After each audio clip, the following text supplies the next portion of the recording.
Hey everyone, it's the Grow Taller Guru, the GTG, and I'm going to show you how skipping is easily to grow taller like 1, 2, 3, and that was cheesy.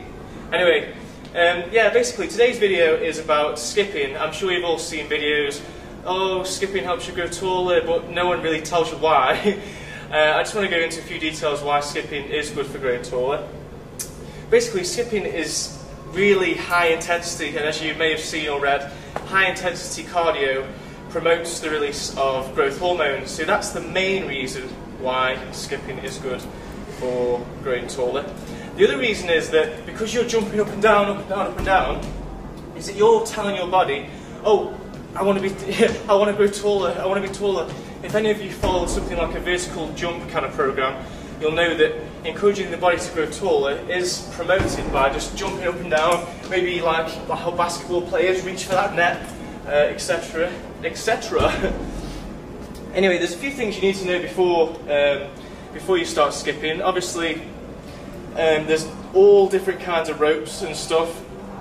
This one is like a PVC speed rope, and it's actually really easy to skip with because it's quite heavy, it's quite versatile, so you can skip really fast, hence why it's called speed rope. There's other speed ropes available that are perhaps even faster than this one because they're actually a bit heavier, so if you want to get one of these, I'd recommend it to beginners because it's a lot easier to skip with than the actual common leather ropes. Now the leather ropes are a lot lighter, and you'll find that they're quite difficult to keep doing that with. They're really, like, even though they're light, they're quite heavy, so you start bringing in a lot of shoulders into your skipping workout, so you sort of you spin it around. I mean, I've even had ropes myself where I've had a leather rope, and in the handle you can even add weights to it, so it's like really intense.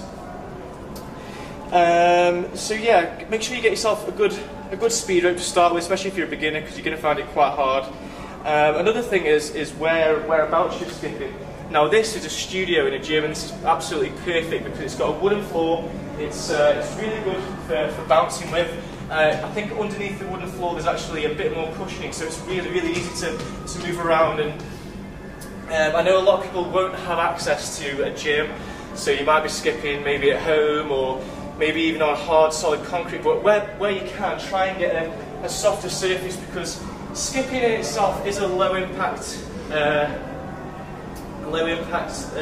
technique, and you know, you're really raising your feet like so much off the floor, so it's really good for not having too many injuries. It's not like running where you get quite a few injuries and stuff like that, so just make sure you watch out on the surface. Another thing you may notice, I'm wearing boxing boots. These aren't essential, but the reason why I wear these is a really thin sole, so basically my toes are as close to the floor as they literally can be. But obviously, if you've got a shoe that's got a really thin sole anyway, that'll be ideal, rather than like you don't want to be doing it in like big boots, or you know, like running shoes have got quite thick soles for the padding, so try and find the thinnest shoe you can possible.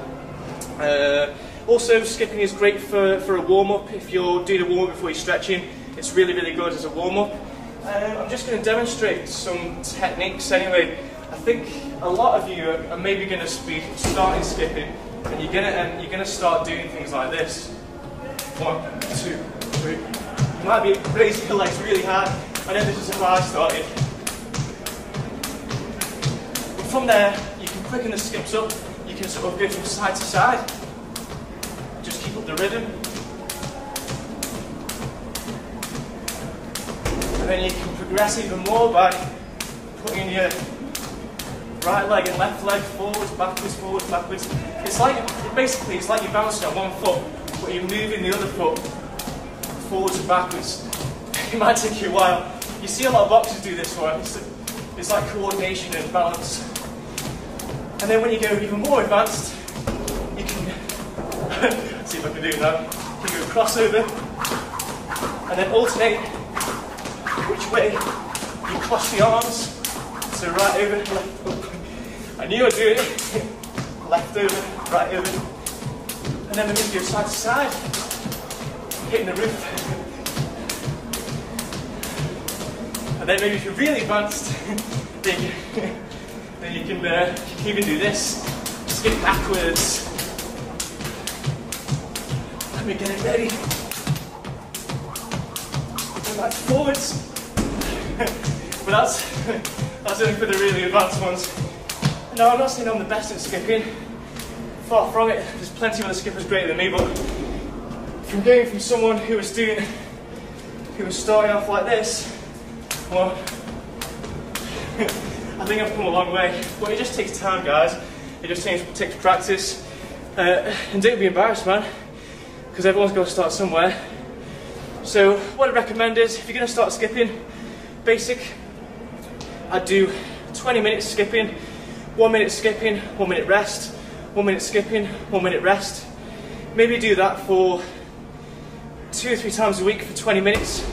So actual skipping time will work out about 10 minutes. Obviously, if you're more advanced, there's no problem with doing it every single day.